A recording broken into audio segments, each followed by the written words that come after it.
नमस्कार दोस्तों, आपका मेरे चैनल पर स्वागत है। दोस्तों के जैसा कि आप जानते ही हैं कि मैं समय समय पर आप लोगों के लिए दूरसंचार विभाग, साइंस, तकनीक क्षेत्र की जो न्यूज होती है वो लेके आता रहता हूँ दोस्तों। तो उसी श्रृंखला को आगे बढ़ाते हुए आज भी दोस्तों एक न्यूज निकल के आ रही है। सेलुलर एसोसिएशन ऑफ इंडिया, इसका महासम्मेलन था दोस्तों आज, जिसमें कि सभी कंपनी के लोग आते हैं, संचार के विषय में बात होती है। जो हमारी कंपनियां हैं टेलीकॉम की, ये उपस्थित होती है, नेता मान्यगण उपस्थित होते हैं, जिसमें हमारे दूरसंचार मंत्री श्री ज्योतिरादित्य सिंधिया जी भी उपस्थित थे। तो दोस्तों, उन्होंने बताया कि आगे की रूपरेखा कैसे रखी जाएगी, कि जैसे जैसे हमारे जनसंख्या बढ़ रही है और 5G की डिमांड बढ़ती जा रही है दोस्तों, तो इसके विषय में इस महासम्मेलन में बात हो रही थी दोस्तों। ईटी की न्यूज़ है, इकोनॉमिक टाइम्स की, जो कि आप साइट में देख रहे हैं, चल रही है इंग्लिश में। तो मेरा काम है संक्षिप्त में आपको जानकारी देना दोस्तों, जो इस पूरी न्यूज में, जिसे आपको पढ़ने में काफ़ी टाइम लगेगा और समझने में भी, तो मैं इसको आपको समझाता हूँ कम शब्दों में और सही से, जिससे आपको सही जानकारी मिल सके। दोस्तों, उससे पहले आपसे निवेदन है कि मेरे चैनल को सब्सक्राइब कर लीजिए। वीडियो पसंद आए तो लाइक का बटन दबा दीजिए, क्योंकि लास्ट तक आप भूल जाते हैं कि लाइक भी करना है। और इस वीडियो को आप चाहें तो शेयर भी कर सकते हैं दोस्तों। तो शुरू करते हैं दोस्तों आज की इस न्यूज से। दोस्तों, न्यूज निकल के आ रही है कि जो 2030 तक की जो प्लानिंग है गवर्नमेंट की, वो किस तरह की है।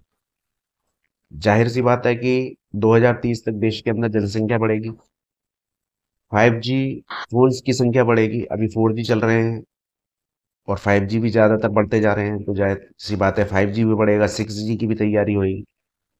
तो उस विषय में ये सेलुलर एसोसिएशन का महासम्मेलन था दोस्तों, जिसके अंदर हमारे श्री ज्योतिरादित्य सिंधिया जी बात कर रहे थे। उन्होंने बताया कि देश के अंदर 2030 तक 2000 मेगाहर्ट्ज जो हमारी फ्रिक्वेंसी है, इसकी जरूरत होगी, जो कि अभी नहीं है। अभी तो पूरी हो रही है, जैसी भी हो रही है। तो इसके विषय में बात हो रही थी दोस्तों कि 2030 तक 2000 मेगाहर्ट्ज फ्रिक्वेंसी की जरूरत होगी। तो इसके लिए जो शुरुआत है अभी से करनी पड़ेगी, क्योंकि उन्होंने बताया कि जो 5G का स्पेक्ट्रा है, उसे भारत में लॉन्च करने में 22 महीने लग गए। हालांकि ये कम है। उन्होंने ये भी बताया कि 5G को लॉन्च करने वाले पूरे दुनिया में सिर्फ 4 ही देश हैं दोस्तों, जो कि इस तकनीक को जानते हैं और अपनी ही तकनीक पे लॉन्च किया है। बाकी जो और देश हैं, वो दूसरे देश से खरीदते हैं या डेवलप करते हैं, उनका डिजाइन होता है, दूसरे देशों का पेटेंट होता है। तो 4 ही देश ऐसे हैं जिन्होंने ये 5G को अपने ही देश में निर्मित किया है और किसी की बगैर मदद के लॉन्च कर दिया है भारत में, और केवल 22 महीनों में ही 5G सेवा को भारत में लॉन्च किया, जिसमें 4.5 BTS लगे और 99% गांवों को, पूरे एरिया को, भारत को कवर किया गया। तो श्री ज्योतिरादित्य सिंधिया जी बता रहे थे कि कितनी तेजी से 22 महीने में पूरे भारत को उन्होंने कवर किया।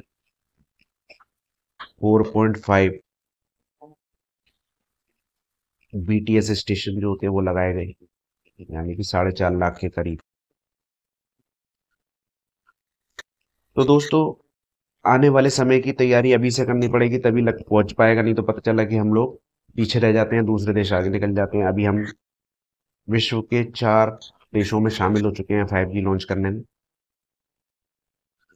तो आने वाले देश में जो दूरदर्शिता है हमारी मोदी सरकार की, जो हमारी सरकार है, इनकी दूरदृष्टि आप देखिए कि 2030 की अभी से सोच रहे हैं। और सोचते भी हैं, जो आज काम हो रहे हैं वो हमारी पिछली सरकारों ने सोचा था। जैसे कंप्यूटर के बारे में कहा जाता है कि राजीव गांधी जी लाए थे, ये उनकी दूरदृष्टिता थी। कि उन्होंने देश को पहले से ही अनुमान लगा दिया था कि देश कहाँ जाएगा। तो आज हमें कंप्यूटर में सक्षम है, हमारा देश आईटी में सक्षम है। तो अब राजीव गांधी जी को भी इसका श्रेय देते हैं लोग बाग, और मैं भी देता हूँ, क्योंकि कंप्यूटर तो हम भी चलाते हैं। तो दोस्तों, 2030 के बारे में बात कर रहे थे ज्योतिरादित्य सिंधिया जी कि हमें 2000 मेगाहर्ट्ज स्पेक्ट्रम की जरूरत होगी। तो उसके लिए अभी से उन्होंने तैयारी कर दी है। किस तरह की तैयारी है वो भी बता, जिसमें वो बता रहे थे कि 320 मेगाहर्ट्ज तो तुरंत मिल जाएगा। तो फ्रिक्वेंसी होती है जैसे इनकी, जैसे कि अभी 720 पे चल रहा है कि जो लोअर उसमें बिट में काम करता है, घरों के अंदर दीवारों तक में भी चला जाता है, ऐसा बताता हूँ। तो अलग अलग फ्रिक्वेंसियों के नाम होते हैं। तो इनको टोटल मिला के 2000 मेगाहर्ट्ज तक की जरूरत पड़ेगी आने वाले 2030 तक। तो जो इसका स्पेक्ट्रम होता है 320, वो तो तुरंत मिल जाएगा, और जिसकी शुरुआत 2026 के लास्ट से चालू हो जाएगी दोस्तों। जो 2000 मेगाहर्ट्ज का स्पेक्ट्रम चाहिए है, तो मान लो अगर आपको रोटी खानी है, रोटी सब्जी खानी है, उदाहरण के लिए बता रहा हूँ, तो जैसे हमें बाजार से दाल खरीदनी पड़ती है, सब्जी खरीदनी पड़ती है, सारी चीजें खरीदनी पड़ती है, आटा खरीदना पड़ता है, तब रोटी बनती है। उसी प्रकार दोस्तों स्पेक्ट्रम के टावर लगाए जाते हैं, और पहले जो स्पेक्ट्रम ऊपर सैटेलाइट से आती हैं फ्रिक्वेंसियां, उसको चेक करती हैं देश की रक्षा मंत्रालय वगैरह, तो उन पे काम होता है। तो अभी से ही काम करना पड़ेगा। तो उन्होंने बताया कि इसकी शुरुआत 2026 के लास्ट से, यानी दिसंबर से कह सकते हैं, शुरुआत हो जाएगी, मिलना चालू हो जाएगा स्पेक्ट्रम कंपनियों को। 28, 27, 28, 29 इसमें मिलना चालू हो जाएगा, और 2030 तक पूरे ऐसे टावर लग जाएंगे कि मान लो अगर 6G आ रहा है, 5G तो सबके फोन में नॉर्मल चलने लग जाएगा, यानी कि जो 5G की डिमांड है उसको ध्यान में रखा उन्होंने, अभी 6G का जिक्र नहीं किया ऐसे। उन्होंने बताया कि 5G के फोन इतने बढ़ जाएंगे कि 1.2 अरब जो लोग हैं, अब जो नए बच्चे हैं वो बड़े हो रहे हैं, 2030 तक बड़े हो जाएंगे, उनको भी 5G फोन चाहिए। कॉलेज के पढ़ने वाले हैं लोग, एजुकेशन सेक्टर में हैं, नौकरियों में हैं, 5G की डिमांड बहुत ज़्यादा बढ़ने वाली है। तो उसके बारे में बात कर रहे हैं कि 2030 तक किसी भी तरह की, यानी डिमांड बढ़ेगी, तो अब टावर कम है, जनसंख्या ज़्यादा है, तो लोड पड़ने से कनेक्टिविटी सही नहीं हो पाती। तो ये बढ़ने से हमें ज़्यादा चीज़ों की ज़रूरत होती है, ज़्यादा स्पेक्ट्रम की ज़रूरत होती है। तो उसके विषय में दोस्तों इसमें बात हो रही थी। तो उन्होंने बताया कि 2000 स्पेक्ट्रम्स की ज़रूरत पड़ेगी, मेगाहर्ट्ज की, जिसकी शुरुआत 2026 के दिसंबर से हो जाएगी चालू, जिसमें 320 मेगाहर्ट्ज का स्पेक्ट्रम तुरंत मिल जाएगा लोगों को। आज उनकी मीटिंग थी, कल सरकार की आपस में मीटिंग थी, जिसमें उन्होंने सरकार के आगे प्रस्ताव रखा था कि 2000 स्पेक्ट्रम चाहिए। तो उधर से मंजूरी मिल गई, आज कंपनियों को इकट्ठा करा, उनको समझा दिया गया किस किस तरीके से काम होगा। हमें लगता है कि दोस्तों काम नहीं हो रहा है, लेकिन अपने अपने लेवल में, जैसे हम किसी ऑफिस में जाते हैं वहाँ अलग काम हो रहे होते हैं, बैंक में जाते हैं वहाँ अलग तरीके से काम हो रहे होते हैं, हम लेकिन गए नहीं होते जब तक हमें पता नहीं होता कि कहाँ पे क्या काम चल रहा है। उसी प्रकार हमें लगता है कि सरकार काम नहीं कर रही है, लेकिन सरकार के जो मंत्रालय हैं, सरकार ने सबकी जवाबदेही तय कर रखी है। मोदी जी ने भाई काम किया है तो बोलना तो पड़ेगा। तो हमारी सरकार काम कर रही है, जो कि हमें दिखाई नहीं देता। तो जब दिख रहा है तो बताना तो मेरा फर्ज बनता है, आप तक जानकारी पहुंचे दोस्त। रोज मीटिंग हो रही है, किस तरह से काम आगे बढ़ रहा है। अब वो वाला सरकारी ऑफिस नहीं रहा जो पहले के जमाने में होता था कि लोग वह फ्री की तनख्वाह लिया करते। और ज्योतिरादित्य सिंधिया जी जिस दिन से गद्दी पे बैठे हैं, उन्हें ये मंत्रालय मिला है, मुझे नहीं लगता कि वो कभी भी आराम से बैठे होंगे। रोज दोस्तों किसी ना किसी प्रकार की न्यूज आती रहती है, वो पूरी जानकारी लेते भी रहते हैं और प्रेस के सामने रखते भी हैं, पूरी ईमानदारी से काम करते हैं दोस्तों। उन्होंने बीएसएनएल के बारे में भी बताया कि बीएसएनएल के अब तक कितने टावर लग चुके हैं आज की तारीख तक, यानी कि आज जो तारीख है 17 तारीख जनवरी 2025।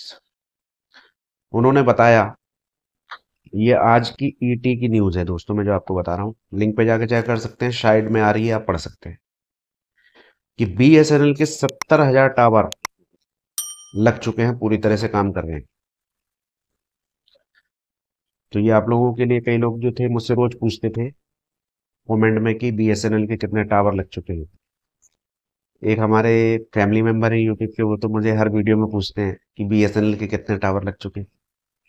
तो उनके लिए ये जानकारी है, वो सुन रहे हैं तो वीडियो को लाइक जरूर कर दीजिएगा कि 70,000 टावर दोस्तों लग चुके हैं बीएसएनएल के, और 1 लाख टावर जून तक लगने हैं।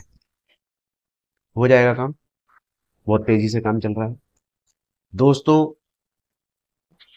सिंधिया जी ने बताया कि 2G 3G 4G और 5G का अभी के समय में जो स्पेक्ट्रम है वो 900 मेगाहर्ट्ज तक है। 1100 मेगाहर्ट्ज की जरूरत पड़ेगी 2030 तक। प्रधानमंत्री की जो मीटिंग थी कल, उनमें भी ये बात चली थी दोस्तों कि किस तरह से वो बढ़ाया जाएगा स्पेक्ट्रम को। तो उन्होंने बताया कि स्पेक्ट्रम को दोबारा रीयूज भी करेंगे दोस्तों। उन्होंने मंजूरी ली है सरकार से कि जो हमारा स्पेक्ट्रम चल रहा है इसको भी रीयूज किया जाए, रिसाइकलिंग जैसे होती है ना, उसी तरह से रीयूज का भी कोई मेथड है इनका, सरकार का।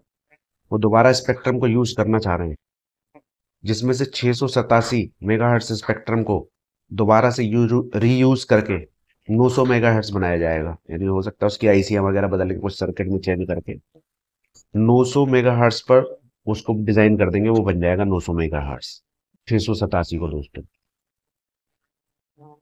और 900 बन जाएगा तो 900 से उनको 1587 तक, 900 से 1587 तक उन्हें पहुंचाना है। यानी इसको इस तरह से मॉडिफाई किया जाएगा स्पेक्ट्रम जो इसके अंदर चल रहा है 687 मेगाहर्ट्ज को 900 तक पहुंचा जाएगा, और 900 से 1587 तक के बीच में रखना है इनको। तो ये इनकी योजनाएं थी, कोई छोटी मोटी नहीं है। हम कुछ लोगों को तो समझ में भी नहीं आएंगी कि ये है क्या चीज दोस्तों। कि ये मान लीजिए कि जैसे हम पहले पंखा चला रहे हैं, अब हमें एसी भी लगाना है, तो हमें बत्ती की ज्यादा जरूरत होगी। जो हमारा बिल पहले 200 का आ रहा था, अब वो 400 का भी आएगा, क्योंकि खपत बढ़ेगी। तो बिजली की आपूर्ति कहाँ से की जाएगी, वो सामान कहाँ से लाए जाएंगे, उसकी तैयारी चल रही है दोस्तों 2030 की अभी से ही। सरकार रोज नए काम कर रही है, उसकी जानकारी मैं आपके सामने लेके आता रहता हूँ दोस्तों। आपको वीडियो पसंद आई हो तो लाइक जरूर करिए दोस्तों, इससे हमें प्रोत्साहन मिलता है कि किस तरह की वीडियो आपके सामने लानी। आपके कुछ विचार हो कमेंट में बता सकते हैं दोस्तों। वीडियो को लाइक कीजिए, शेयर कीजिए, और चैनल को सब्सक्राइब जरूर कीजिए दोस्तों। आज्ञा दीजिए, नमस्कार।